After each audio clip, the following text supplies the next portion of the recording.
प्रवेश कर रहे हैं CNBC आवाज और इबेक्स कैश के शानदार स्टूडियो में। CNBC आवाज और इबेक्स कैश स्टूडियो में आपका स्वागत है। मैं हूं मनीषा गुप्ता और आज फुल फोकस हमारा यहां पर चांदी पे है, जहां पर इंपोर्ट्स बहुत ज्यादा बड़े हैं। हमने दिवाली की बात की जाए तो यहां पर चांदी के प्राइसेस में गेन्स भी है। क्या खरीदना चाहिए आपको, कैसे खरीदना चाहिए, इस दिवाली से अगली दिवाली तक यहां पर भाव कैसे रह सकते हैं, ये सब बताने के लिए आज हमारे साथ मेहमानों का एक बेहद पैनल मौजूद है। हमारे साथ हैं मेटल फोकस के चिराग शेठ, ऑर्नामेंट क्रिएशंस के किरण राठौड़, सिल्वर एम्पोरियम के राहुल मेहता, धन के जयप्रकाश गुप्ता और एक्सिस सिक्योरिटीज के प्रीतम पटनायक और दिल्ली से मेरी सहयोगी दीपाली राणा। आप सबका कार्यक्रम में यहां पर स्वागत है। चांदी की अगर बात करें तो भावों में पिछले आप 3 साल देखें या 5 साल के चार्ट उठा के देखें, चांदी ने आपको यहां पर भरपूर रिटर्न्स दिए हैं। ऑफ कोर्स इस साल में हल्की सी गिरावट जरूर देखने को मिली है, लेकिन चाहे इन्वेस्टमेंट डिमांड की बात हो, इंडस्ट्रियल डिमांड की बात हो, बाजार को लगता है कि आगे जाके चांदी यहां पर काफी हद तक सोने को भी आउट परफॉर्म कर सकती है। सबसे पहले प्राइसेस पर ही एक जायजा लेना चाहेंगे। प्रीतम, आपको क्या लगता है, अगर इन्वेस्ट करना हो तो क्या ये सही समय है? आने वाली दिवाली तक यहां पर किस तरह के प्राइसेस चांदी में देखने को मिल पाएंगे?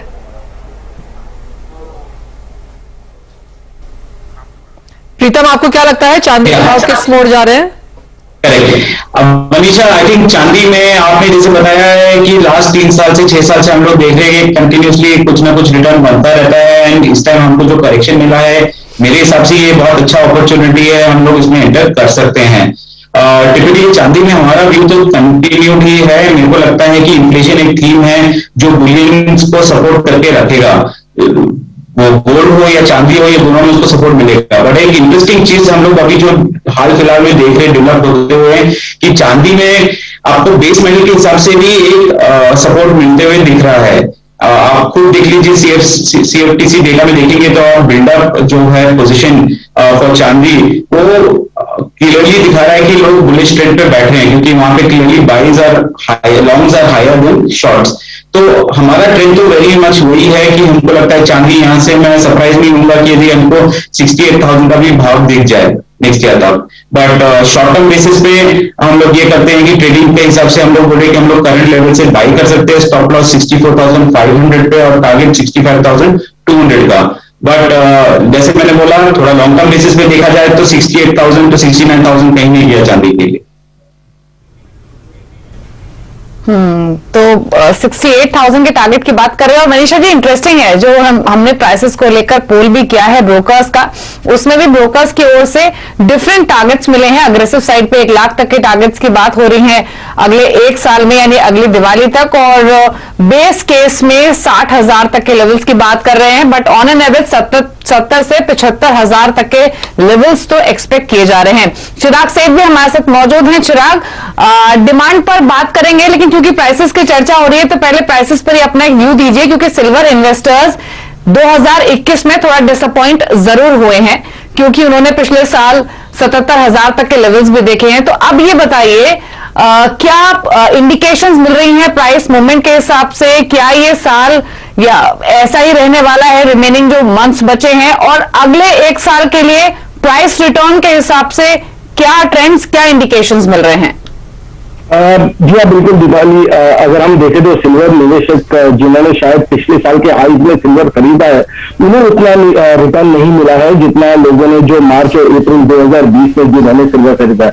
हमारा अनुमान ये है कि सिल्वर में तेजी बरकरार रहेगी, अनलाइक गोल्ड जहां पे हम मानते हैं कि गोल्ड में थोड़ी तेजी अब शायद धीमी होनी चाहिए, सिल्वर में बरकरार रहेगी। यहाँ पे 2 इंपॉर्टेंट चीजें सिल्वर में एक है कि एक तो ये है कि जो डिमांड है वो सिल्वर की काफी हद तक स्ट्रांग है, स्पेशली इंडस्ट्रियल एरिया से, और ये भी दिख रहा है कि नए नए जो विकल्प डिमांड के लिए वो उभर के आ रहे हैं।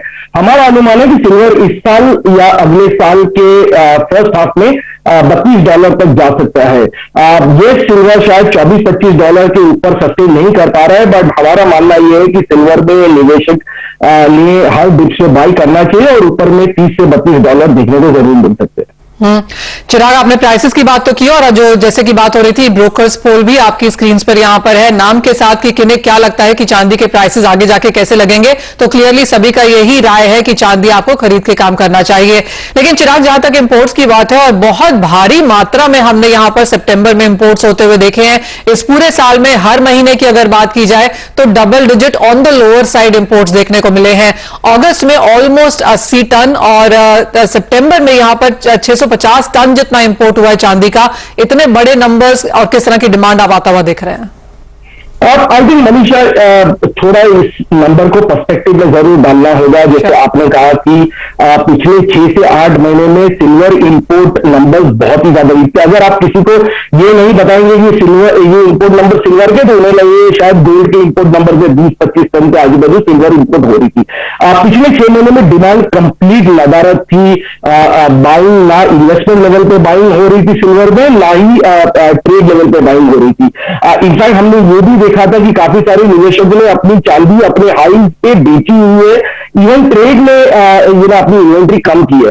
अब जैसे जैसे IIJS हुआ, जैसे जैसे वैक्सीनेशन की रेट इंप्रूव हुई और लॉकडाउन काफी सारे स्टेट्स में रिस्ट्रिक्शन हटाए, अब ये दिखाई दे रहा है कि जो ट्रेड और कंज्यूमर दोनों की बाइंग शुरुआत हुई है। इनफैक्ट हमने ये भी देखा है कि दशहरे के टाइम पे और नवरात्रि के टाइम पे काफी हद तक सिल्वर में बाइंग हुई है, और क्योंकि ट्रेड में इन्वेंट्री काफी हद तक कम थी, अब ये जो आपको इनपुट दिखाई दे रहे हैं, ये इन्वेंट्री बिल्डअप की इंपोर्ट दिखाई दे रहे हैं। ये वो इंपोर्ट है जो ट्रेड मानता है कि जो फेस्टिव सीजन शुरू होगा अगले महीने से, दिवाली और उसके बाद वेडिंग सीजन, उसके अंदर डिमांड बरकरार रहेगी। और एक जो बहुत ही इंपॉर्टेंट चीज ये है मनीषा जी, पिछले 1 साल से सिल्वर डिस्काउंट में रहा है। अब सिल्वर में हमें प्रीमियम दिखाई दे रहा है। इसीलिए हमने ये भी देखा है कि काफी सारे जो सिल्वर 650 टन आया और ये बाय एयर आया, क्योंकि डिमांड इतनी ज्यादा स्ट्रांग थी कि इंपोर्टर्स रुकना नहीं चाहते थे सिल्वर के शिपमेंट्स के लिए। बिल्कुल, तो हमने इंपोर्ट्स के नंबर्स में सुधार होते हुए देखा है और डिमांड भी वीक रही पिछले 2021 में, इन्वेस्टमेंट डिमांड भी, और साथ ही साथ स्क्रैप सिल्वर की सप्लाई भी बहुत ज्यादा थी जो कि इंपोर्ट्स को इंपैक्ट कर रही थी। सिल्वर एम्पोरियम के राहुल मेहता भी हमारे साथ मौजूद है। राहुल जी, क्योंकि अब यहां से अगले 1 साल का आउटलुक तेजी का मिल रहा है चांदी का, दूसरी तरफ क्योंकि प्राइसेस काफी हल्के रहे हैं तो अपसाइड यहां से ज्यादा ग्रेटर दिख रही है डाउनसाइड के मुकाबले, तो क्या अब यहां पर इन्वेस्टमेंट डिमांड बढ़ती हुई दिख रही है? क्या ट्रेंड्स बन रहे हैं सिल्वर डिमांड के फिलहाल?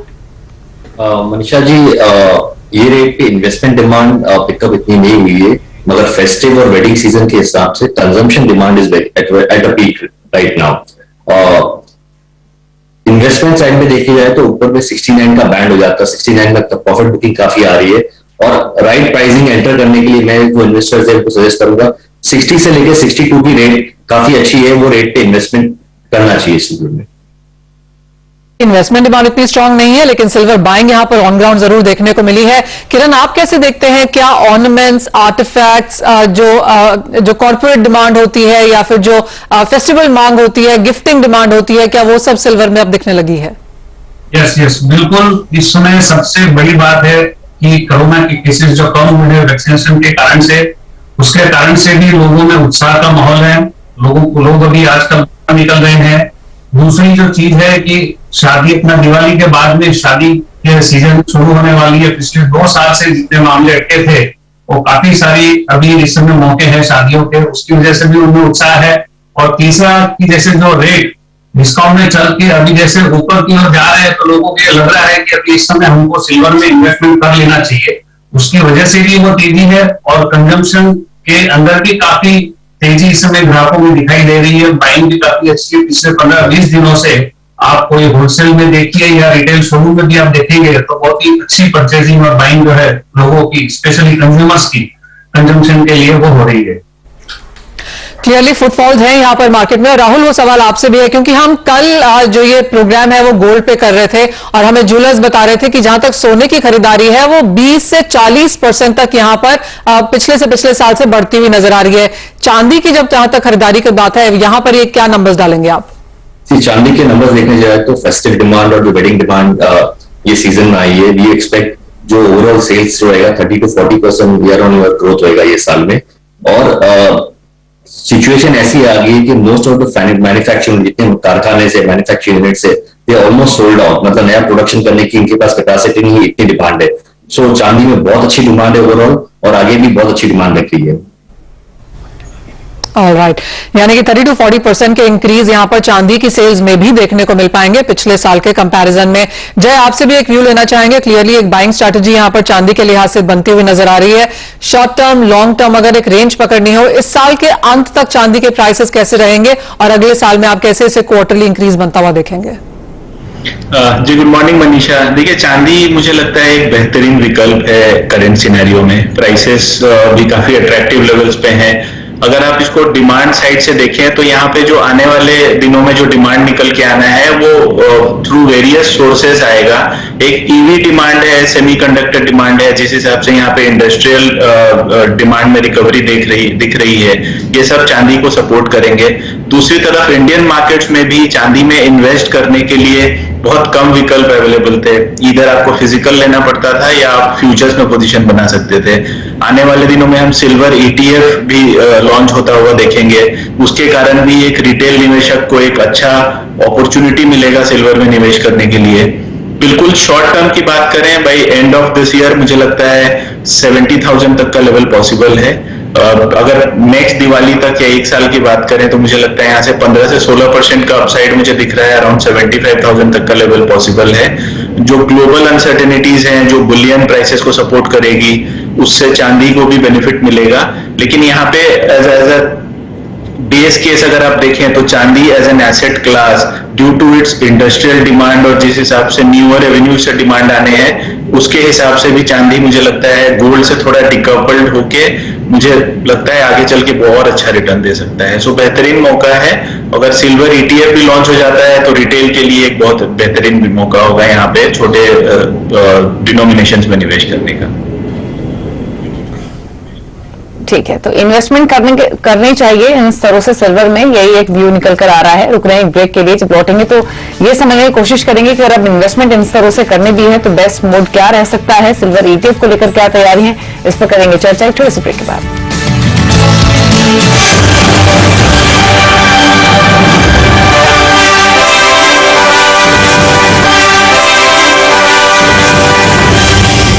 आपका स्वागत है और चर्चा हम यहाँ पर आज चांदी में कर रहे हैं। प्राइसेस की तो हमने बात की ही है। इंपोर्ट्स यहाँ पर अच्छे खासे बढ़े हैं और इंडियन मार्केट्स में एक यूफोरिया है और माना यह जा रहा है कि 30 से 40% पिछले साल के मुकाबले बेहतर सेल्स इस बार देखने को मिल पाएंगी। प्रीतम, आपसे जानना चाहेंगे, अब तक जब चांदी खरीदने की बात होती थी तो ये होता था कि या तो आपको स्पॉट में लेनी पड़ेगी या फिर आप फ्यूचर्स में देख सकते हैं, लेकिन जैसे जय ने भी कहा कि सिल्वर ETF भी वहां पर बहुत जल्दी लॉन्च होने की बात की जा रही है। ऐसा माना जा रहा है कि आने वाले 1 से 2 महीने में हम सिल्वर ETFs भी यहाँ पर आता हुआ देखेंगे। लेकिन जब तक हम उसका इंतजार कर रहे हैं, एज ऑफ नाउ जिस तरह की मार्केट है, आप क्या कहेंगे, क्या बेटर तरीका है चांदी में निवेश करने का? देखिए, एक फाइनेंशियल इन्वेस्टर को 2 चीजें चाहिए होती है। उसको पार्टिसिपेशन की रिक्वायरमेंट होती है और दूसरा होता है कन्वीनियंस का। और ये दोनों चीज को भी हम लोग ध्यान में रखें तो देखा जाएगा कि ETF सबसे कन्वीनियंट रूट रहेगा कस्टमर के लिए जो लॉन्ग टर्म बेसिस पे लेना चाहते हैं, क्योंकि टिपिकली ETF का वैल्यू बैक होगा सिल्वर के फिजिकल सिल्वर के प्राइसेस में। और एक्चुअली उसके चक्कर में किसी को भी कन्वीनियंस चाहिए, सर्विस चाहिए, तो इस हिसाब से ETF सबसे कन्वीनियंट रूट रहेगा। पर जो लोग थोड़ा शॉर्ट टर्म बेसिस पे ट्रेड के हिसाब से माइंड लगा के चलेंगे, उनके लिए फ्यूचर्स मार्केट से वाइडर मार्केट से बेटर कुछ रहेगा नहीं, क्योंकि वॉलेटिलिटी रहती है, लिक्विडिटी रहती है, एंड पीपल एग्जिट कर सकते हैं। सो डिपेंडिंग कि आपकी इन्वेस्टमेंट होराइजन क्या है, आई थिंक चॉइस दोनों वाइडर मार्केट या तो ETF में रहेगा। तो सिंपल इन्वेस्टर के बारे में बात किया जाए तो मेरे हिसाब से सबसे एफिशिएंट प्राइसिंग के हिसाब से, पार्टिसिपेशन के हिसाब से और कन्वीनियंस के हिसाब से ETF रहेगा। चिराग, आपके कमेंट्स क्या होंगे? परसेंटेज टर्म्स में कितना रिटर्न आप एक्सपेक्ट कर रहे हैं अगले 1 साल में, और बाज के साथ ही जाएं या ETF का वेट करें? देखिए दीपाली, जैसे मैंने पहले कहा कि हमारा टारगेट $32 है। इस साल के अंत तक या अगले फर्स्ट हाफ में $32 हम एक्सपेक्ट करते हैं। तो यहाँ से करीबन 30% की का मुनाफा जरूर देखने को मिलेगा। अब अगर हम जो गोल्ड की इन्वेस्टमेंट मार्केट की बात करें तो 1200 टन की बार की मार्केट है और करीबन 300 टन की कॉइन की मार्केट है। ऑब्वियसली जो कॉइन की मार्केट है वो नॉन रिप्लेसेबल है, क्योंकि ज्यादातर जो कॉइन खरीदे जाते हैं वो आइदर फेस्टिवल के लिए खरीदे जाते हैं, गिफ्टिंग के लिए खरीदे जाते हैं। अब ये जो हम रिप्लेसेबल बात कर रहे हैं, ये 1200 टन की जो बार की बात कर रहे हैं वो शायद थोड़ा बहुत ईटीएफ में आ सकता है। बट हमारा मानना है कि ईटीएफ को सक्सेस होने के लिए शायद ये अभी फिलहाल यहाँ पे बहुत ही ज्यादा एक्साइटमेंट है सिल्वर ईटीएफ को लेके, बट सक्सेस होने के लिए और 2 से 3 साल लग जाएंगे। तो मेरा ये अनुमान है कि फिलहाल इन द नियर टर्म में ईटीएफ को बहुत ज्यादा थ्रेट नहीं है फिजिकल डिमांड को लेके। शायद 2 या 3 साल में 10% ऑफ थोड़ा बहुत मार्केट शायद ईटीएफ में जा सकता है। आई एम श्योर राहुल और किरण को वो सुन के यहाँ पर खुशी हो रही है कि पूरा मार्केट यहाँ पर शिफ्ट नहीं होने वाला। हमारे पास आखिरी 1 मिनट यहाँ पर बचा है। राहुल, आपसे जानना चाहेंगे, लोग खरीद तो रहे हैं फिजिकल में, ज्यादा चीजें यहाँ पर क्या खरीद रहे हैं और आप क्या राय देंगे कि खरीदें ताकि मेकिंग चार्जेस इतने ज्यादा ना लगे?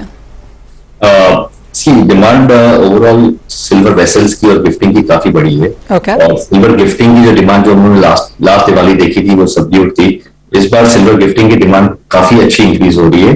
और जब आप बात करते हैं अपन मेकिंग चार्जेस की, आई थिंक सो आप मेकिंग चार्जेस से ज्यादा आपको हॉलमार्क सिल्वर प्रोडक्ट लेना बहुत जरूरी है। क्वालिटी एश्योरिटी बहुत इंपॉर्टेंट है। भले आप थोड़ा एक्स्ट्रा वैल्यू पे कर रहे हो, but always insist for hallmarking product. चांदी में हॉलमार्किंग अवेलेबल है और चांदी के हॉलमार्क प्रोडक्ट खरीदने चाहिए। जब अपन ये देखने जाए कि लास्ट धनतेरस से ये धनतेरस में प्राइस इंक्रीमेंट देखने जाए तो चांदी में खाली 5% इंक्रीजमेंट हुआ है लास्ट दिवाली से लेके अभी तक। So I would request investors to wait till the level of 60 से लेके 62,000 की लेवल पे वेट करिए, उस पर इन्वेस्ट करिए और लॉन्ग टर्म के हिसाब से it's a good buy at these rates. तो लॉन्ग टर्म के हिसाब से मौका है खरीदारी का। और इंटरेस्टिंग टारगेट्स आपको अगले 1 साल के तमाम ब्रोकिंग हाउसेस की ओर से भी मिल रहे हैं। अग्रेसिव फ्रंट पर 1 लाख तक के टारगेट्स की बात हो रही है, तो खरीदिए डिप्स पर ताकि अगली दिवाली आपकी चांदी हो जाए आपकी चांदी में इन्वेस्टमेंट के बाद। शुक्रिया तमाम मेहमानों का शो में आने के लिए और हमारे व्यूअर्स को समझाने के लिए कि चांदी के डिमांड सिनेरियो क्या बन रहे हैं, प्राइसेस किस तरफ जाते हुए दिख रहे हैं और ये मौका चांदी में निवेश करने का मौका है। सभी मेहमानों का शुक्रिया। इसी के साथ मुझे और मनीषा जी को भी दीजिए इजाजत इस खास शो में। नमस्कार।